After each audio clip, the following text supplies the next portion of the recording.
आपको मकर संक्रांति पर्व की ढेरों शुभकामनाएं। मकर संक्रांति का त्योहार सूर्यदेव को समर्पित है।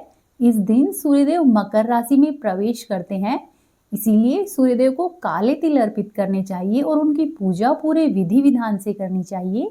साथ ही इस दिन पवित्र नदियों में स्नान और दान का भी विशेष महत्व है। तो आइए अब सुनते हैं मकर संक्रांति की पौराणिक कथा। पौराणिक कथा के अनुसार शनिदेव सूर्यदेव के पुत्र हैं, लेकिन शुरुआत में दोनों के संबंध ठीक नहीं थे, जिसका कारण था सूर्यदेव का शनिदेव की माता छाया के प्रति खराब व्यवहार। दरअसल शनिदेव का रंग काला था, जिस कारण सूर्यदेव ने उनके जन्म के दौरान उनका त्याग ये कहकर कर दिया कि मेरा पुत्र ऐसा नहीं हो सकता। उसके बाद सूर्यदेव ने शनिदेव और उनकी माता छाया को अलग घर में रहने दिया और शनिदेव और उनकी माता जिस घर में रहते थे उस घर का नाम कुंभ था। सूर्यदेव के इस व्यवहार से क्रोधित होकर उनकी पत्नी छाया ने सूर्यदेव को कुष्ठ रोग होने का श्राप दिया, जिससे क्रोधित होकर सूर्यदेव ने शनिदेव जिस घर में रहते थे उस घर को जलाकर राख कर दिया। कहते हैं कि फिर सूर्यदेव के पुत्र यमदेव ने सूर्य को बहुत समझाया और उस भयंकर श्राप से मुक्त कराया। साथ ही यमदेव ने ये भी कहा कि छाया उनकी माता है, उनके साथ बुरा व्यवहार नहीं करे। कहते हैं कि इसके बाद से सूर्यदेव अपनी पत्नी छाया और शनिदेव से मिलने उनके घर पर पहुंचे थे। जब सूर्यदेव वहां पर पहुंचे तो उन्होंने देखा कि वहां पर सब कुछ जलकर बर्बाद हो चुका है। इसके साथ ही जिस दिन सूर्यदेव शनिदेव के घर गए तब उन्होंने काले तिल से अपने पिता का स्वागत किया। शनिदेव के इस तरह के व्यवहार से प्रसन्न होकर सूर्यदेव ने उन्हें नया घर दिया, जिसका नाम मकर था।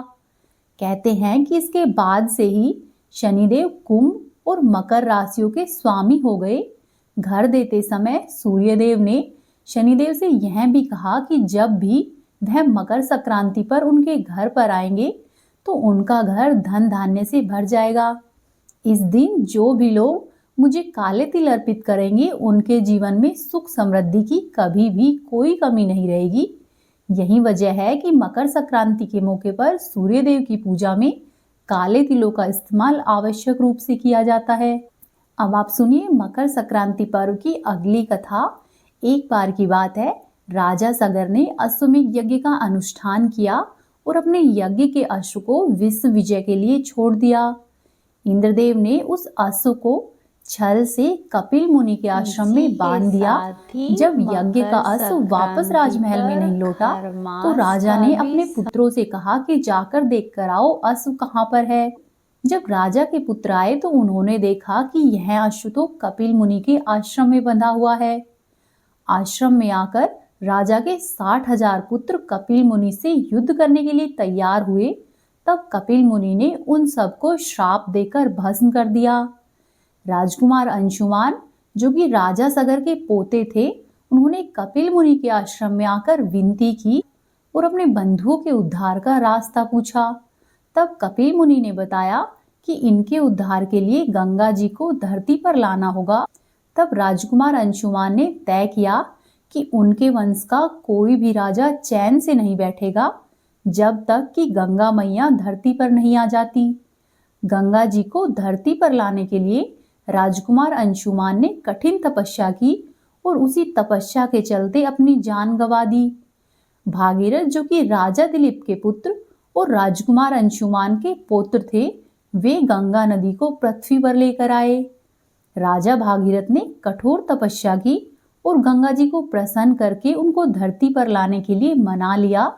इसके बाद भागीरथ ने भगवान शिव की तपस्या की, जिससे कि महादेव जी ने गंगा जी को अपनी जटा में रख रखा था। वहां से धीरे धीरे गंगा जी के जल को धरती पर प्रवाहित कर सके।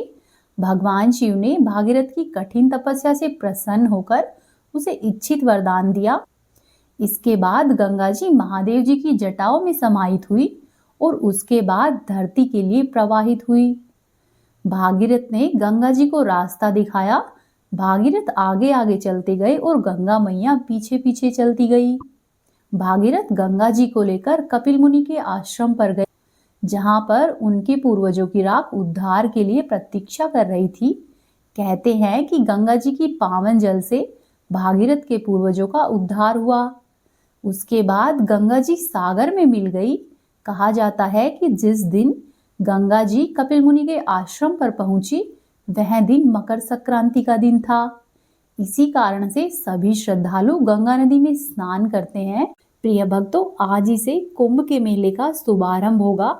साथ ही साथ आज ही कुंभ के मेले का प्रथम स्नान भी किया जाएगा। तो आइए आपको महाकुंभ से जुड़ी हुई पौराणिक कथा सुनाते हैं। बात तब की है जब देवताओं और असुरों के बीच समुद्र मंथन हुआ था। तब समुद्र मंथन के दौरान भगवान श्रीहरि के अवतार भगवान धन्वंतरी अपने हाथों में अमृत कुंभ लेकर प्रकट हुए थे। इस अमृत कलश को लेकर देवताओं और दानवों दोनों में झगड़ा शुरू हो गया, क्योंकि अमृत कलश का अमृत जो भी चख लेता वो सदा के लिए अमर हो जाता। दानव अगर अमृत का पान कर लेते तो सदा के लिए इस धरती पर अत्याचार होता। इसीलिए भगवान श्री हरि विष्णु ने मोहिनी रूप धारण किया। जब देवताओं से दानवों को संभाला नहीं गया तो उन्होंने इंद्रदेव के पुत्र जयंत को यह अमृत का कलश सौंप दिया।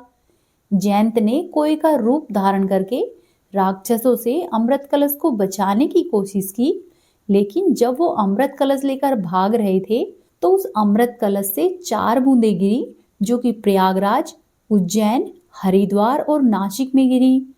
जहां जहां पर अमृत की बूंदें गिरी वहां वहां पर कुंभ का मेला आयोजित किया जाता है। कहते हैं कि इन जगहों पर जो नदियों का पानी होता है वो अमृत के समान हो जाता है। इसके अलावा अमृत की कुछ बूंदें धरती पर दुर्वा घास पर भी गिरी थी। इसीलिए हर शुभ काम में दुर्वा को पवित्र माना जाता है। साथ ही भगवान गणेश जी को भी समर्पित किया जाता है। मान्यता है कि महाकुंभ में स्नान करने से व्यक्ति के सभी पाप धुल जाते हैं और उस व्यक्ति को मोक्ष की प्राप्ति होती है। कहते हैं कि जब सूर्य मकर राशि में और शनि कुंभ राशि में हो तो महाकुंभ लगता है। महाकुंभ में स्नान यानी कि अमृत कलश की बूंदें जहां पर गिरी थी वहां पर स्नान करने से व्यक्ति के सभी प्रकार के पाप धुल जाते हैं। आपको बता दे कि जब इंद्रदेव के पुत्र जयंत अमृत कलश लेकर स्वर्ग पहुंचे तो उसको 12 दिन लगे थे। ऐसे में देवताओं का एक दिन पृथ्वी के 12 साल के बराबर होता है। इसीलिए ही कुंभ का मेला 12 साल के बाद एक बार लगाया जाता है। अब आप सुनिए मकर संक्रांति की अगली कथा, जो कि है राई बाई की। एक बार की बात है, किसी गांव में एक बूढ़ी अम्मा रहती थी। बूढ़ी अम्मा की एक बेटी थी। बेटी का नाम राई था। वह बहुत ही सुंदर और सुशील थी। साथ ही वह भगवान श्री कृष्ण की पक्की भक्त थी। प्रतिदिन सुबह और शाम को भगवान श्री कृष्ण को भोजन कराकर भोग लगाकर ही स्वयं भोजन ग्रहण करती। एक बार भगवान श्री कृष्ण ने सोचा कि यह मेरी पक्की भक्त है, क्यों ना मैं इसकी परीक्षा लूं। ऐसा सोचकर भगवान श्री कृष्ण ने एक डांसरिया बेचने वाले का भेष बनाया और उस लड़की के घर के बाहर आकर जोर जोर से डांसरिया बेचने के लिए बोलने लगे। आवाज सुनकर राई ने अपनी माँ से कहा कि माँ, मुझे भी डांसरिया चाहिए। तब उसकी माँ बोली कि बेटी, हमारे पास पैसा नहीं है, डांसरिया हम कैसे लेंगे। तब लड़की ने कहा कि माँ, अपने पास जो बाजरी है क्या हम उसके बदले डांसरिया ले ले। तब उसकी माँ ने कहा कि ठीक है बेटी।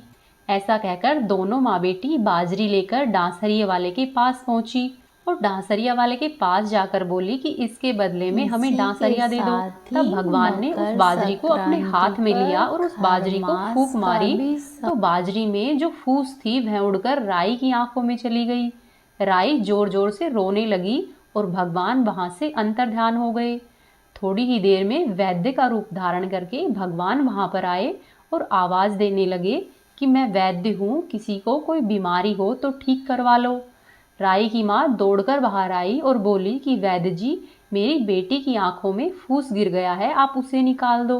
तब भगवान बोले कि अगर मैं फूस निकालूं तो उसका विवाह मेरे साथ करना पड़ेगा। तब राई की माँ ने सोचा कि मेरी बेटी अंधी रहकर रहे, इससे अच्छा है कि इसके साथ विवाह करा देती हूँ। ऐसा सोचकर राई की माँ ने हाँ भर दी और फिर वैद्य बने हुए भगवान ने राई की आंखों से फूस निकाल दिया और फिर राई की सगाई भी उनके साथ कर दी गई। फिर कार्तिक माह के शुक्ल पक्ष की 11 के दिन दोनों का विवाह निश्चित किया। तब राई की माँ सोचने लगी कि मेरी बेटी का विवाह है, मैं अपनी बेटी को क्या दूँ। तब राई की माँ सुनार की दुकान पर गई और जाकर बोली कि भाई मेरी बेटी के लिए लौंग और बिछिया घड़ दे। तब सुनार बोला कि मेरे पास समय नहीं है, मैं तो कृष्ण भगवान के गहने घड़ रहा हूँ। फिर राई की माँ हलवाई के पास गई और बनिए के पास गई और कहा कि भाई इस देवउठनी एकादशी का मेरी बेटी का विवाह है। तो उन सब ने यही जवाब दिया कि हमारे पास समय नहीं है। तब राई की माँ उदास होकर अपनी झोपड़ी में आ गई। घर आई तो देखती है कि उसका घर महल में बदल गया है। तब वह आनंदित हो उठी और ठाठ बाट से बेटी के विवाह की तैयारियां होने लगी। एकादशी का दिन आया और भगवान बारात लाए। माँ ने खूब ठाठ बाट से राई का विवाह भगवान श्री कृष्ण के साथ किया। विवाह के बाद भगवान राई को लेके द्वारिका चले गए और उसके लिए एक अलग से महल बनवा दिया और अब भगवान श्री कृष्ण राई के साथ ही रहने लगे। तो दूसरी रानियां राई से चिढ़ने लगी। फिर इसी तरह से धीरे धीरे दिन बीतने लगे और अब तो महीनों बीतने लगे। धीरे धीरे सावन का महीना आया तो राई ने सोचा कि सावन का महीना आया है, अपनी माँ से मिलकर आ जाती हूँ। ऐसा सोचकर राई अपने पीहर चली गई। पीछे से भगवान ने सोचा कि क्यों न राई की तीज भेज दूं। भगवान ने 7 जरी के पीलिए लिए 7 हार लिए और उनकी एक पोटली बना दी। भगवान ने 2 हंसों को बुलाया और उनसे कहा कि इस पोटली को ले जाकर सीधे राई के पीहर में दे देना, बीच में कहीं भी मत रुकना। इस बात का पता राधा रुक्मण को चला तो उन्होंने हंसों को अपने महल में बुलाया और कहा कि तुम्हें बहुत दूर जाना है, तुम लोग थक जाओगे। ऐसा करो, पहले कुछ मोती चुग लो। हंस आ गए और मोती चुगने लगे। तब राधा रुक्मन ने उसका सारा सामान निकाल दिया और उसमें इसी फटे के पुराने साथ कपड़े ही और 5 कांटे मकर बांध दिए संक्रांति और वह पर पोटली हर हंसों को दे मास दी। का भी उसके बाद हंस उस सामान को लेके राई के पास गए और सामान देखकर राई खुशी से नाचने लगी। जैसे ही राई ने पोटली खोली तो उसकी 5 उंगलियों में कांटे चुभ गए। राई बहुत दुखी हुई और बहुत रोई। धीरे धीरे सावन का पूरा महीना खत्म हो गया और जब भगवान राई को लेने के लिए आए तो राई भगवान से बोली नहीं। राई भगवान के साथ द्वारिका तो आ गई पर उनसे दूर दूर रहती। तब भगवान ने सोचा कि जरूर कोई बात है, इस वजह से राई मुझे नहीं बोल रही है। राई भगवान से बोलती नहीं थी परंतु उनके खाने का और जिमाने का पूरा ख्याल रखती। वह उनको अपने ही महल में जिमाती थी और भोजन में दही जरूर ही देती थी। एक दिन भगवान ने पूरा दही खा लिया और सोचा कि अब तो राई को मुझसे बात करनी ही पड़ेगी। फिर जब भोजन परोसने का समय हुआ तो राई ने देखा कि घर में बिल्कुल भी दही नहीं है। इतनी ही देर में राई को बाहर आवाज सुनाई दी कि कोई गुजरी दही बेच रही है। तब राई दौड़कर नीचे गुजरी के पास पहुंची और बोली कि मुझे थोड़ा सा दही दे दो। तब गुजरी रूपधारी भगवान बोले कि तुम इतनी उदास क्यों हो, हमने सुना है कि तुम भगवान से नाराज हो रखी हो। तब राई बोली कि तुझे क्या मतलब, तुम मुझे दही दो और आगे जाकर अपना दही बेचो। तो गुजरी रूपी भगवान बोले कि हम सहेली जैसी है, तो मन की बात सहेली से नहीं कहोगी तो और किससे कहोगी। ऐसा सुनकर राई ने सारी बात बता दी कि भगवान ने मेरे घर पर कांटे भेजे हैं। ऐसा सुनकर भगवान को बहुत अचंभा हुआ और वे अपने असली रूप में आ गए और वे बोले कि राई ऐसा कैसे हुआ, मैंने तो जरी के पीलिए और हार भेजे थे। तब भगवान ने हंसों को बुलाया और उनसे पूछा कि क्या तुम कहीं पर रुके थे। तब हंसों ने कहा कि हाँ, हम तो राधा और रुक्मन के महल में रुके थे, उन्होंने ही हमें मोती चुगने के लिए कहा था। तब भगवान सारी बात समझ गए। फिर उन्होंने राधा और रुक्मन को बुलाया और पूछा कि आप लोगों ने ऐसा क्यों किया। तब वो बोली कि जब से राई आई है आप हमारे महल में नहीं पधारते हैं, इसीलिए हमने ऐसा किया है। तब भगवान बोले कि आप लोग हमको प्रेम से बुलाते तो हम जरूर आते। फिर भगवान बोले कि कार्तिक का महीना राई को दूंगा, 5 दिन राधा रुक्मन को और 11 सत्यभामा को दूंगा। इस तरह से भगवान ने सबका मान रखा। हे भगवान, जैसे राधा रुक्मन और राई को मान दिया है वैसे ही सबको देना। घटती को पूरी करना, पूरी को जोड़ कर रखना और भूल चूक को माफ करना। अब आप सुनिए धरती माता की कहानी। एक बार की बात है, एक माँ थी, उसके एक बेटा और एक बेटी थे। दोनों ही छोटे छोटे थे। माँ गरीब थी, वह मजदूरी करके अपना गुजारा इसी करती के थी। साथ ही धीरे धीरे उसके मकर दोनों बच्चे बड़े संक्रांति होने लगे। पर जब उसकी बेटी खरमास का शादी के भी योग्य हुई तो बूढ़ी माँ ने अपने बेटे से कहा कि बेटा, तेरी बहन बड़ी हो गई है और मेरा कोई भरोसा नहीं है मैं जिंदा रहूं या ना रहूं। इसीलिए यदि मैं मर जाऊं तो तुम ऐसा करना कि तुम्हारे ही जैसा वर देखकर उसकी शादी करना। ऐसा कहकर माँ बेटी की शादी से पहले ही मर गई और उसका भाई गांव-गांव में घूमता फिरा कि मेरे जैसा ही कोई योग्य वर ढूंढूं, लेकिन उसको उसके जैसा ही बहन के लिए कोई वर नहीं मिला। तब वह गांव-गांव घूमकर थक गया। तब बैठे-बैठे उसने सोचा कि क्यों न मैं ही इससे शादी कर लूं। ऐसा सोचकर वह चुनरी लाया और सारा सामान लाया। तब बहन ने कहा कि तुम यह सब सामान क्यों लेकर आया है? तब भाई बोला कि तेरी शादी है। तब मोहल्ले वालों ने बहन से कहा कि तुम्हारा भाई ही तुमसे शादी कर रहा है। तब बहन ने भाई से पूछा कि तुम मेरी शादी किससे कर रहे हो? तब भाई कुछ नहीं बोला तो बहन समझ गई कि मोहल्ले वाले सही बोल रहे हैं। तब उसकी बहन ने एक लोटा लिया, चुनरी ली और चप्पल पहनकर जंगल में चली गई। जाते समय रास्ते में उसे कुछ ग्वाले मिले। तब ग्वालों ने पूछा कि तुम वन में क्यों जा रही हो? पर वह ग्वालों से कुछ नहीं बोली। वन में जाकर वह धरती माँ को पुकारने लगी और बोली कि हे माँ, तू ही मेरी लाज रखना, नहीं तो अन्याय हो जाएगा। मैं क्या करूँ, मुझे अपनी गोद में ले लो, नहीं तो यहाँ पर मैं मर जाऊंगी। तब धरती माँ फटी तो बहन ने एक तरफ लोटा रखा, चुनरी रखी और चप्पल उतार दी। फिर वह धरती में समाने लगी। इतनी ही देर में उसका भाई दौड़ता दौड़ता वन में आ पहुंचा और ग्वालों से पूछा कि क्या मेरी बहन को तुमने देखा है? तब ग्वालों ने कहा कि हाँ, तेरी बहन उस तरफ गई है। तब वह दौड़ता दौड़ता उसी तरफ चला गया। वह बहन बहन पुकारता हुआ दौड़कर वहां पर पहुंचा तो देखा कि उसकी बहन धरती के अंदर समा रही है। उसके थोड़े से ही बाल बाहर बचे हैं। उसने दौड़कर अपनी बहन के उन बालों को मुट्ठी में पकड़ लिया और रोने लगा। और वह रोते रोते बोलने लगा कि बहन, तू सत के लिए धरती माँ की गोद में समा गई और मेरी बुद्धि भ्रष्ट हो गई थी। माँ का वचन निभाने के लिए मेरे जैसा कोई वर नहीं मिला, इसीलिए मैंने ऐसा करने का सोचा। पर धरती माँ ने सत्य के लिए बेटी को अपनी गोद में समा लिया। जो बाल बाहर थे वे दूब हो गए। इसीलिए औरतें जब भी इस कहानी को सुनती है तो लोटा, चप्पल, चुनरी, एक बर्तन में हरे मूंग और एक लड्डू कुंवारी कन्या को देती है तो धरती माँ उसके सभी दुख अपने अंदर समा लेती है। अब आप सुनिए मकर संक्रांति के दिन सुनी जाने वाली धर्मराज जी की कहानी। एक बार की बात है, एक गांव में एक बुढ़िया रहती थी। वह बुढ़िया बहुत से व्रत और पूजा पाठ किया करती। धीरे धीरे उसकी आयु पूरी होने पर उसे ले जाने के लिए यमदूत आए। बुढ़िया माई उन यमदूतों के साथ चलने लगी। रास्ते में चलते चलते एक गहरी नदी आई तो यमदूत ने बुढ़िया माई से पूछा कि माता, तुमने कभी गोदान किया है या नहीं? तब बुढ़िया माई ने गोदान किया था और बुढ़िया माई ने उसी समय पूरी श्रद्धा से गाय माता का ध्यान किया। तो उसी समय गाय बुढ़िया माई के सामने आ गई। फिर बुढ़िया माई ने उस गाय की पूंछ पकड़ ली और आसानी से नदी पार कर गई। कुछ देर के बाद रास्ते में काले कुत्ते आ गए। तब यमदूत ने कहा कि बुढ़िया माई, क्या तुमने कभी कुत्तों को खाना दिया था या नहीं दिया था? तब बुढ़िया माई ने फिर से कुत्तों का ध्यान किया तो वे सभी कुत्ते धूम हिलाते हुए उधर से चले गए। तब बुढ़िया माई फिर से आगे बढ़ने लगी और थोड़ी आगे चली तो रास्ते में कोए आ गए और उन्होंने बुढ़िया माई के सिर पर चोंच मारनी शुरू कर दी।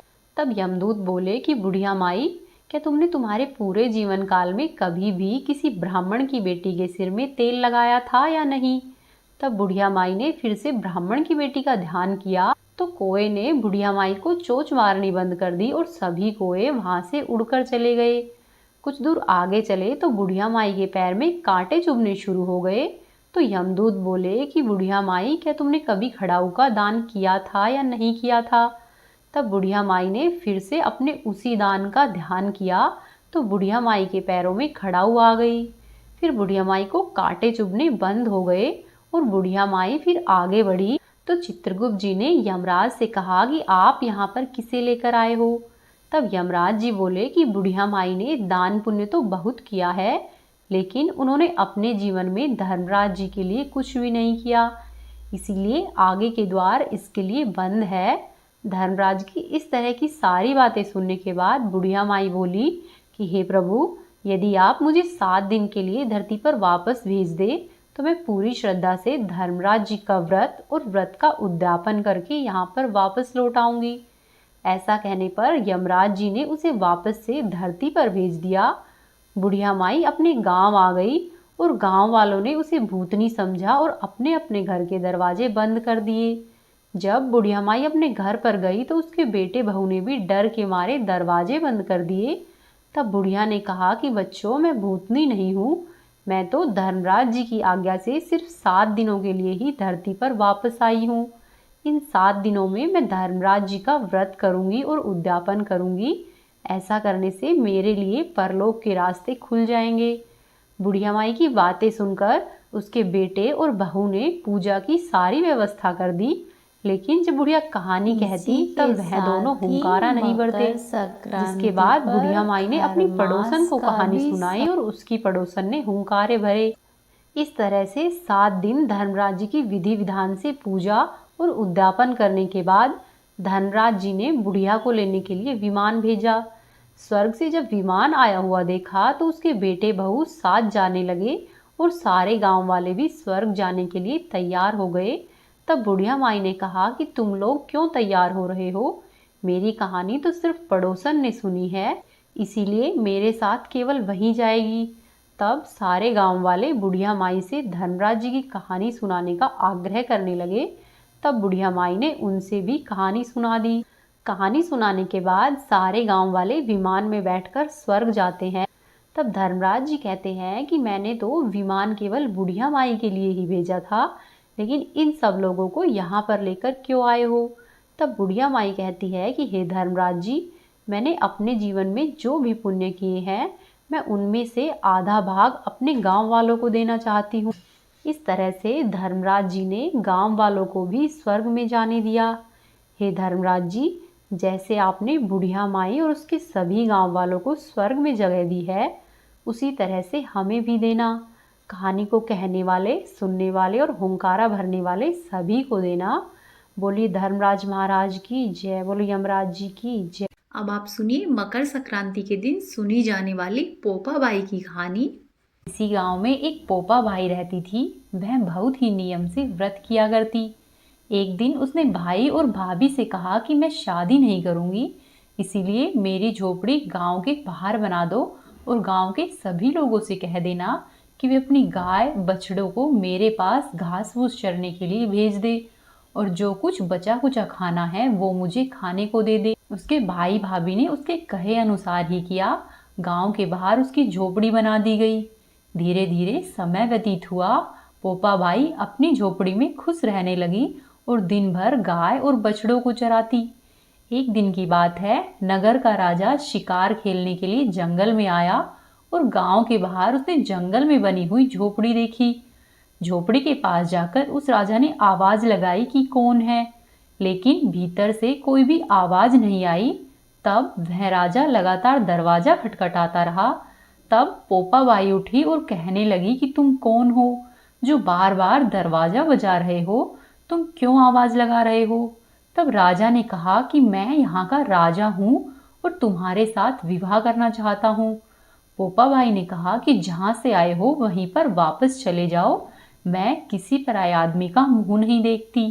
तब राजा ने पोपा बाई की एक भी नहीं सुनी और उसे जबरदस्ती उठाकर अपने साथ ले गया। तब पोपा बाई ने राजा को श्राप दिया कि राजा, तुम्हारा सारा राजपाट नष्ट हो जाएगा। महल में आने पर राजा की रानियों ने भी सारी बातें सुन ली और राजा से अनुरोध किया कि इस लड़की को वापस वहीं पर छोड़ाओ। फिर जब राजा पोपा बाई को वापस से झोपड़ी में छोड़ने जाने लगा तो रास्ते में पाप की नदी आई जिसमें वह डूब गया। तब राजा डूबकर मर गया और पोपा बाई भी मृत्यु के पश्चात यमराज जी के पास पहुंची। पोपा बाई के नियम व्रत और उसके कर्मों के अनुसार उसे स्वर्ग का राज्य दे दिया। उसके पश्चात एक बार एक सेठ और सेठानी की मृत्यु हुई और वो दोनों ही स्वर्गलोक में आए। तो वहां पर स्वर्गलोक के द्वार बंद देखकर वे दोनों धर्मराज जी से द्वार खोलने का आग्रह करने लगे। तब धर्मराज जी कहने लगे कि हे सेठ सेठानी, यहाँ पर तो पोपाबाई का राज है। इस पर सेठ और सेठानी कहते हैं कि हम दोनों पोपाबाई को नहीं जानते। तब धर्मराज जी उनकी बात सुनकर कहते हैं कि तुम दोनों 7 दिन तक फिर से मृत्युलोक में जाओ। 8 खोपरा से राई भरकर 5 कपड़े ऊपर रखकर कहानी सुनना, उद्यापन करना और कहना कि राज है पोपाबाई का, लेखा लेगी राई राई का। ऐसा कहकर धर्मराज जी वहां से चले गए और सेठ सेठानी वापस से पृथ्वी पर गए। पृथ्वी पर जाकर 7 दिनों तक उन्होंने कहे अनुसार ही पोपाबाई की कहानी कही और सुनी। उसके बाद वे दोनों वापस से जब स्वर्ग आए तो स्वर्ग के द्वार उन दोनों के लिए खुल गए। तो ये थी आज की कथाएं। उम्मीद है आपको पसंद आई होगी। वीडियो को लाइक कीजिए और प्लीज़ चैनल को सब्सक्राइब कर लीजिए और कमेंट बॉक्स में अपने सुझाव दीजिए। आपका दिन शुभ और मंगलमय हो। एक बार फिर से आप सभी को मकर संक्रांति की ढेरों शुभकामनाएं।